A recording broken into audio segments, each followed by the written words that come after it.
I now have the distinct pleasure of welcoming a San Antonian who has served this fair city in its highest office for the past 8 years, championing transparency, equity, and inclusive governance.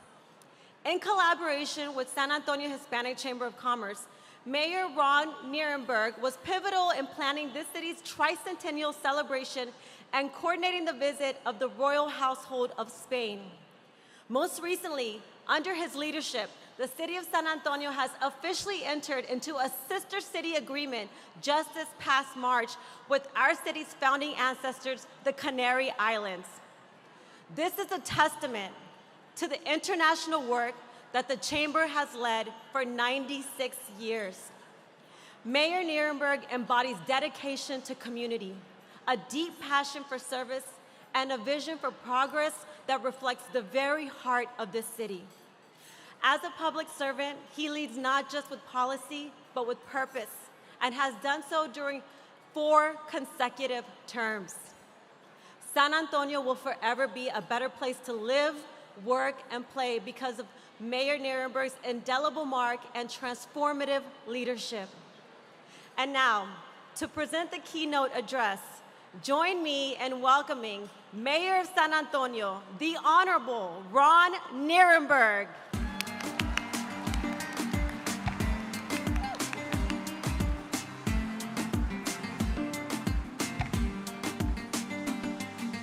Good evening. I know this is always an annual reunion, but if you can give me a few moments of your time, I've got 17 days left according to Erica, and so buckle up. I got a few things to say. So first of all, I am honored to join you tonight. It is a bittersweet moment, to be sure. My last appearance at the San Antonio Hispanic Chamber of Commerce event as your mayor. The next time I speak to you, I might be serving as, well, wait, I'll address that at a later date. Seriously, although I don't yet know what form it will take, I'm confident that my time in public service is not over. I want to say thank you to Luis and your team for inviting me to be part of your gala this evening. This is the oldest Hispanic Chamber of Commerce in the United States. Since it was chartered, another 600 Hispanic chambers have been formed across the nation and includes 35 just here in Texas. You excel in the traditional role of representing businesses, most importantly small businesses, minority-owned businesses, women-owned businesses, but the Hispanic Chamber of Commerce here in San Antonio has also been a leader in the fight against discrimination. It has worked to eliminate discrimination in areas ranging from education to voting, to market access. And of course, the San Antonio Hispanic Chamber has a lot more than history going for it. It is the largest 5-star accredited Hispanic chamber in the nation, and the only Chamber of Commerce in San Antonio to hold that coveted designation. So if you're wondering what 5-star accredited means, it means the best of the best. It means the best leadership programs. It means the best financial management and the best practices. Of the 7,000 chambers nationwide, only 147 are 5-star accredited by the U.S. Chamber of Commerce. The Hispanic Chamber continues to provide important leadership for the city and its business community. Your programs, as you heard, including Latina Leadership Institute. The Latinas are in the house. That's why the Latinos are always in the house. Alex Briseño Leadership Development Program. Each of these programs are giving young leaders a boost towards success. They're making a difference in making San Antonio a better city. And I want to thank the Hispanic Chamber for providing crucial support on some of the biggest issues of my tenure, most of all including the Ready to Work program and the 2022 bond program. We can all feel the tension in the city as Decision Day approaches and the runoff to determine who will be our next mayor. But regardless of who wins, we must all continue to work together. That's the San Antonio way, to keep our city moving forward. We can't afford to hesitate or disengage. We have to keep moving ahead. and I believe we will. I stood before this chamber in 2018 and said our city would be all in for the Alamo Promise. Today, any high school graduate in Bexar County can attend the Alamo Colleges, which is the best community college system in the country, for free.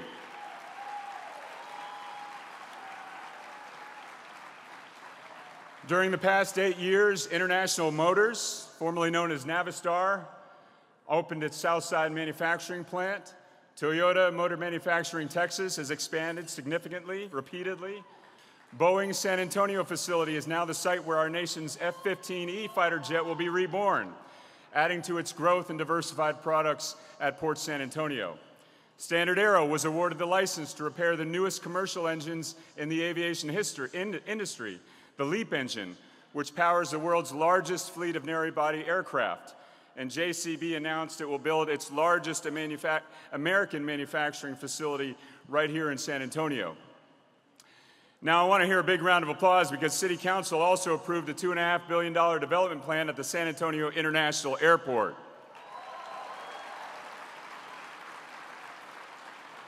We are shovels in and is now underway. And just this week, Dallas Federal Reserve Bank forecasts that San Antonio will be among the city's leading Texas employment growth in 2025. We should all be proud of that momentum. And I hope you are investing here because the people keep on coming.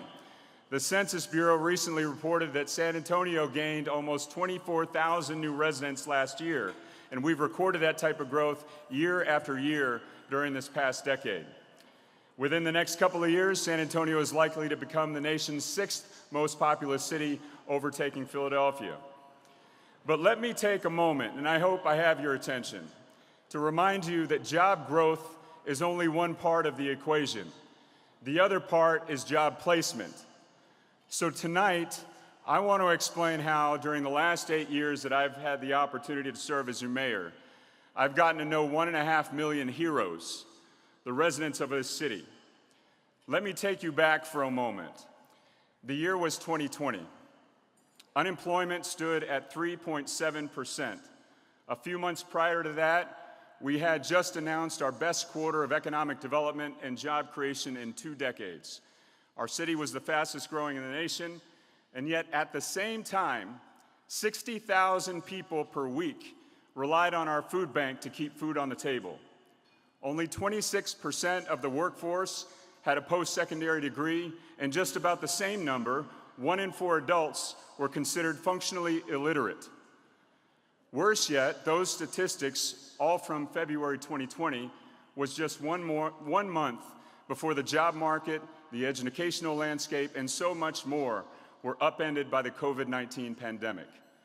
Within just a few weeks in our city, 120,000 residents were in our food bank lines, and unemployment had spiked to 13%. Now, I'm here to tell you that the signs of our pre-COVID crisis were always there, but the cracks in our city's economic foundation, just as they were in so many American cities across the country, were laid bare in that moment. This was a reckoning. Simply put, San Antonio had a severe underemployment problem, and it's one that no one could afford to ignore. The New York Times ran a heartbreaking photograph of one of San Antonio's largest food distribution events that was shot by San Antonio Express News photographer William Luther. You all know the one. Close your eyes and you can see it. For a city whose struggles with poverty had been the source of documentaries since the 1960s, this still was a grave wake-up call. Despite all of the economic growth and progress in our city over the years, and the diversification of an economy that had once been primarily tourism and military, why have so many of our residents been left behind? And more importantly, where would we go from here? To simplify the answer just a bit, I will tell you that you bet everything on the potential of your people. The path to economic mobility, which we call the American dream, lies at the intersection of housing affordability, education and workforce training, and transportation. 7 months after the pandemic gripped the world, we took 3 sales tax referenda to our San Antonio voters, an 8-year renewal and expansion of the Pre-K for SA program, a 5-year utilization to fund our new job training program, and a permanent reallocation of sales tax starting next year to expand a bus system into a modern multimodal transit system.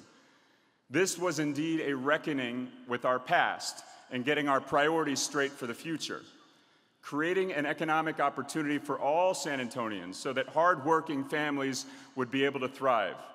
It was about ensuring that those images that defined San Antonio's peril during the height of the pandemic could be turned around into stories of economic resilience. And so the results, I hope you know them. Pre-K for SA was expanded with an approval of 73% of the vote. Transit was boosted by 68% of the vote. In our workforce development initiative, promising to retrain unemployed or underemployed residents for future-proof careers, the ones that you're trying to hire for, surprised many cynical pundits as voters said yes to their neighbors with 77% approval. That's the community we live in. A few months later, in May of 2021, we asked voters to change our city's charter so we could afford to execute with bonds our city's first ever affordable housing bond.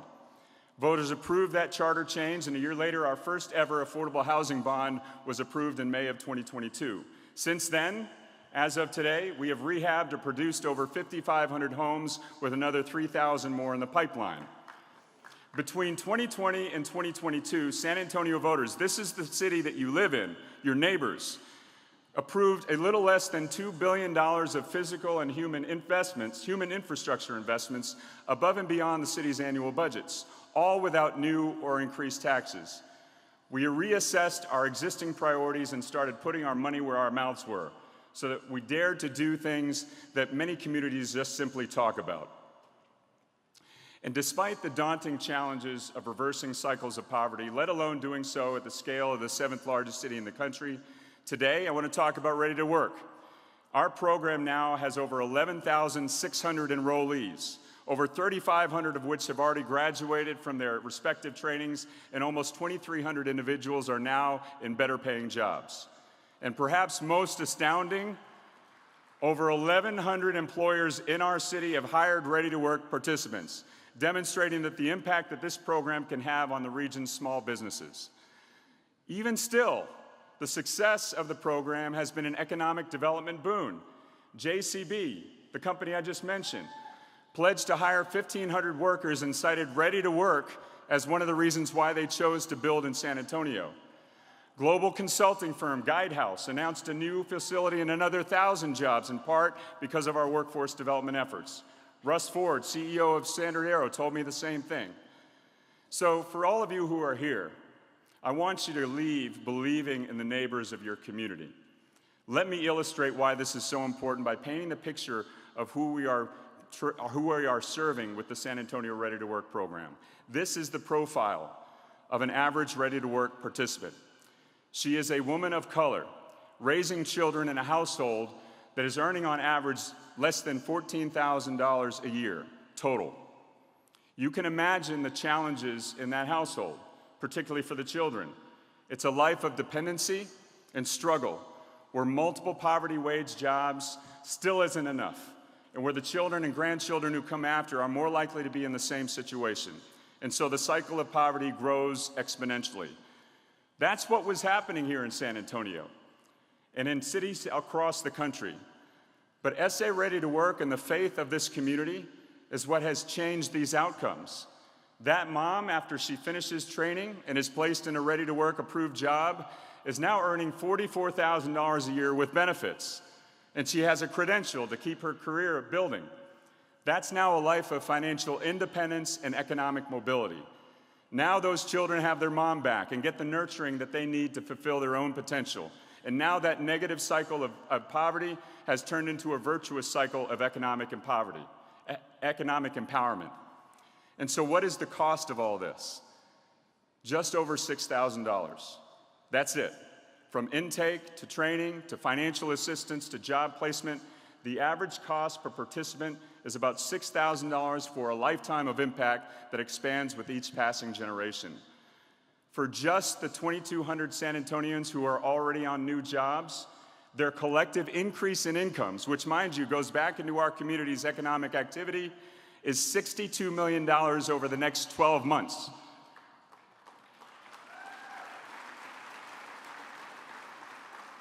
I know I got some financial whizzes out here. $62 million, it wasn't there before.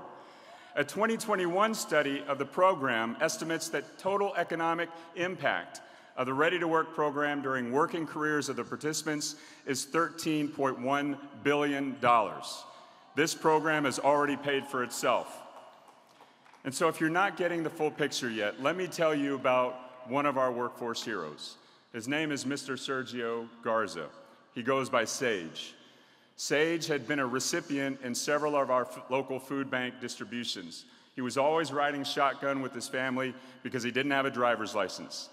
At one food bank event, Sage received a flyer for the Ready to Work program. And here's where the real magic of our community and of the program lies.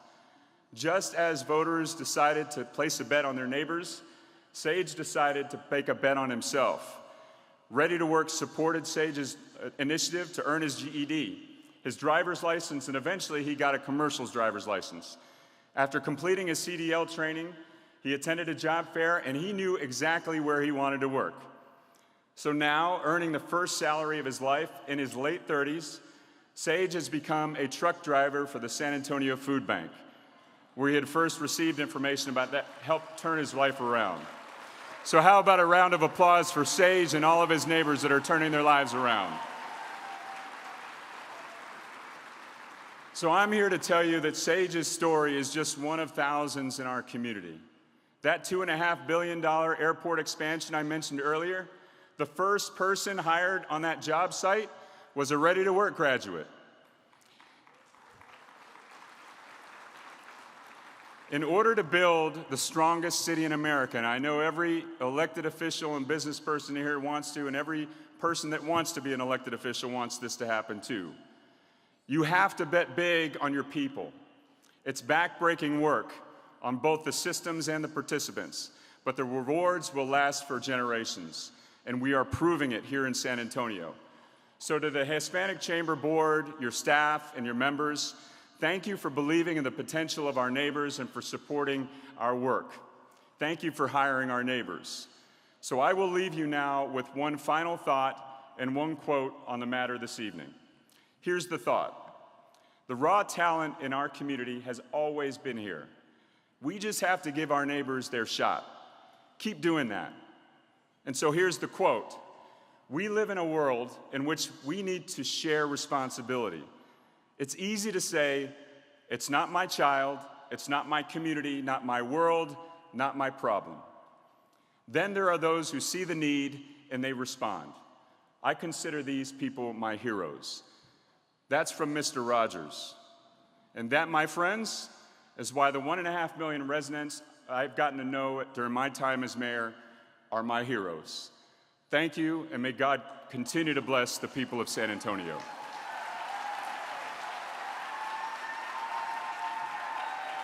Mayor, you're going the wrong way.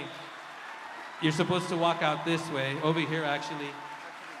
Juan Antonio, over here.